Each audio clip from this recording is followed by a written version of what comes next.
네, 안녕하세요. 네, 저는 충북 증평에 있는 증평교회에서 심호하고 있는 강병욱 목사라고 합니다. 이은선 목사님께서 멀리 출장을 가셔서 제가 5일 동안 그리스도인 선교 봉사의 말씀을 또 함께 읽어나가게 되었습니다. 어, 작년 5월에 목회자 바이블 가이드 또 선교 세미나가 호남 앞에 미스바 연수원에서 진행이 되었었는데요. 그때 제가 참석을 하였고, 거기서 이은서 목사님과 또 한민호 목사님을 처음 만나서 또 강의를 들었습니다. 그때 받았던 또 신선한 충격이 바로 새벽 기도에 관한 내용이었는데요. 그날 이후로 저의 기도 생활을 많이 되돌아보면서 또 365 새벽 기도회에 참석하면서 기도의 중요성과 기도하는 방법에 대해 조금씩 깨닫기 시작했습니다. 사실 그동안 저에게 기도를 어떻게 하는 것인지 알려주는 사람이 많지 않았습니다. 기도를 하라고만 들었지, 어떻게 하는지는 많이 제가 들어본 적이 없는데요. 그래서 늘 하나님께 이거 해주시고 저거 해주시고 하는 어, 기도만 해왔었습니다. 그런데 그날 이후부터는 또 하나님과 어떻게 기도해야 하는지를 또 배우기 시작했던 것이죠. 어, 그리고 제가 이렇게 새벽 기도에 말씀을 또 함께 나누게 된 것도 그날 이후에 또 이은서 목사님께서 함께 또 이 사역에 하고자 하는 마음이 있는 또 목회자들이 있으면 연락을 또 달라고 하셨습니다. 그래서 저는 안 그래도 기도의 필요성을 느끼고 있던 참이었고, 이번 소그룹 세미나에서도 강사님께서 나눔에 있어서의 고백의 힘을 말씀을 해주셨는데, 고백을 하면 하게 된다고 하셨었죠. 그래서 제가 이왕 목사님을 도와서 같이 하자라는 마음으로 이은서 목사님께 전화를 드리게 되었고, 네, 그때부터 목사님과 함께 또 바이블 가이드 사역과 또 새벽 기도의 말씀을 또 함께 하게 되었습니다. 그런데 사실 고백하자면 제가 새벽 기도의 역할은 잘 감당하지 못했습니다. 마음은 원이로되 네, 육신이 약해서 그래서 어, 잠을 또 이기지 못할 때가 많았는데요. 제가 그래도 열심히 또 새벽 기도회를 하려고 노력하면서 여기 오시는 분들의 이름을 보면 어, 처음 시작할 때부터 지금까지 함께 해오셨던 분들의 이름이 낯이 익습니다. 그리고 그분들을 또 어떤 계기로 직접 뵙게 되면 이미 마음속에 내적 친밀감이 생겨 있는 것을 또 느낄 수 있었습니다. 그래서 이것이 바로 우리 충청합회 새벽 기도의 힘이 아닐까 생각이 들었는데요. 오늘 항상 함께 해오신 분들과 함께 다시 한번 이윤서 목사님의 인도하심을 또 뒤따라서 오늘 말씀을 또 한 번씩 읽어가 보도록 하겠습니다.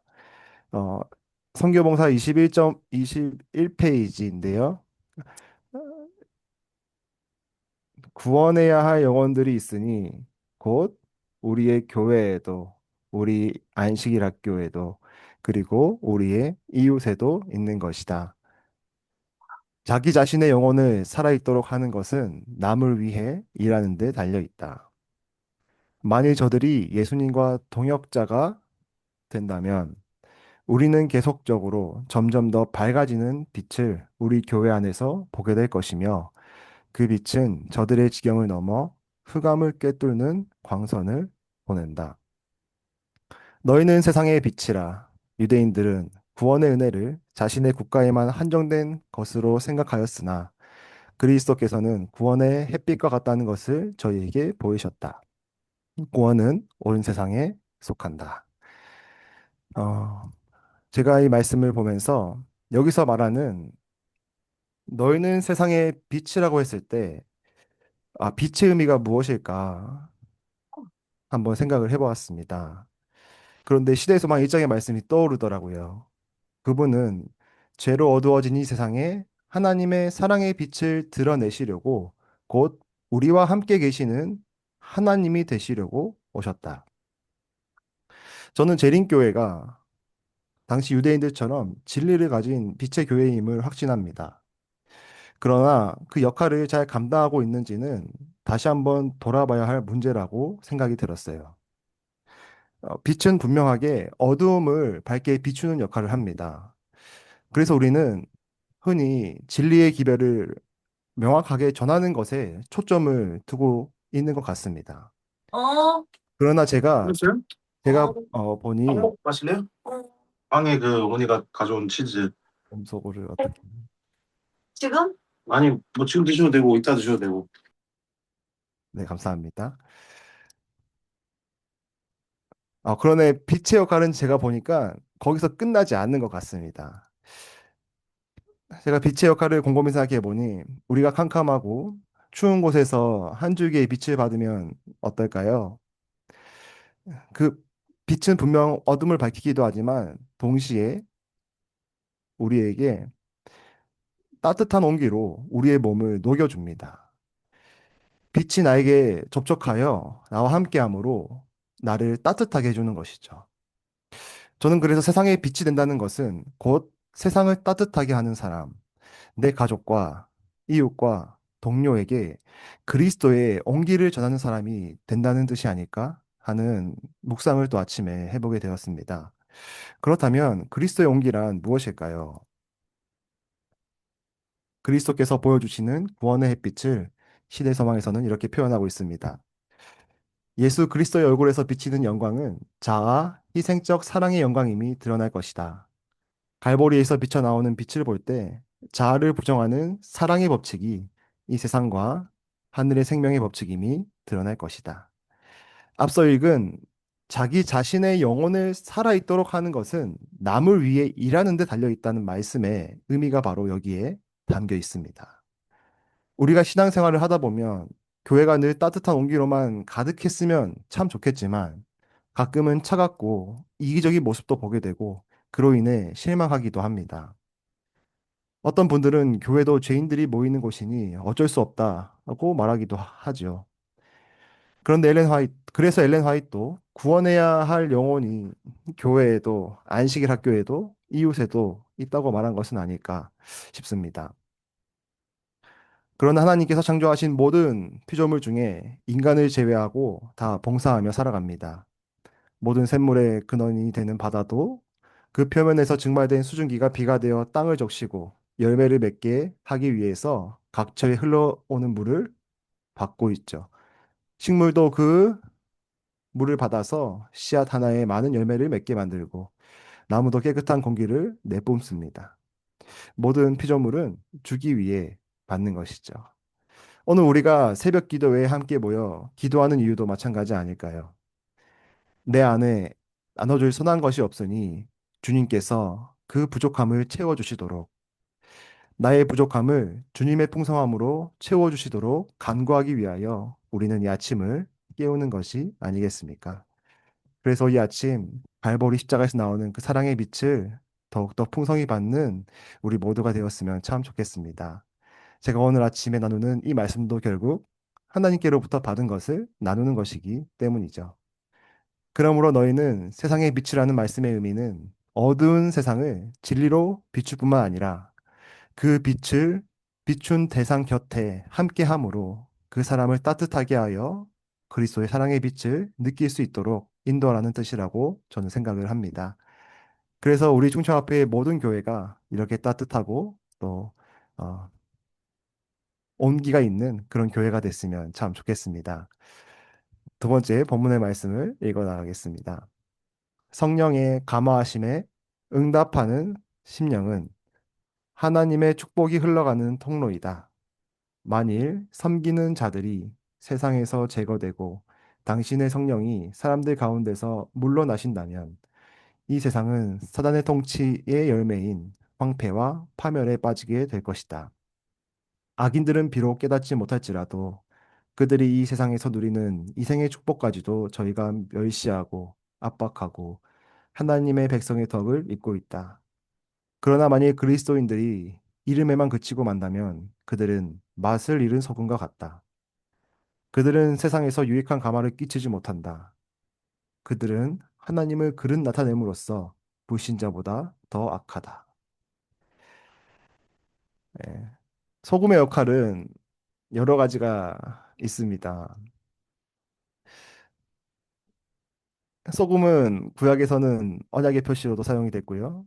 제사의 제물로도 사용이 됐고, 또 해독제로도, 또 랍비들에게는 반짝이는 지혜를 의미했다고 합니다. 또 우리가 그것뿐만이 아니라 우리가 소금을 사용할 때 소금의 역할을 또 알 수가 있죠. 소금은 순결을 상징하고요.